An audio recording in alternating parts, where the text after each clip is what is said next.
If you've seen sponsored articles at the bottom of websites and wondered how they work, you've probably come across Taboola.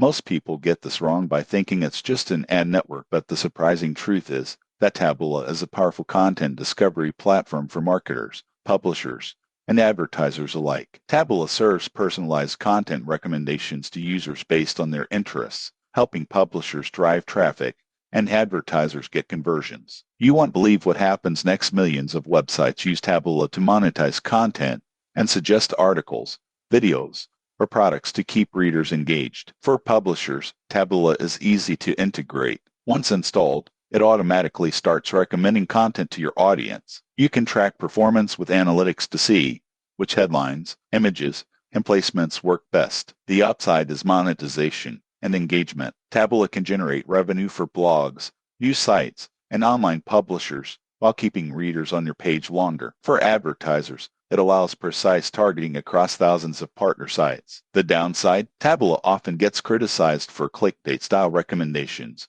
and some users may find the suggested content intrusive. Ad performance can also vary, and publishers need to monitor campaigns carefully to avoid irrelevant traffic. The surprising truth is that Taboola can be a win-win if used strategically. It's not just about random ads, it's about smart content placement and engagement optimization. Most people underestimate how much control publishers have over targeting and revenue generation. If this honest review helped you understand Taboola, subscribe for more digital marketing insights and platform reviews to help you grow your online presence.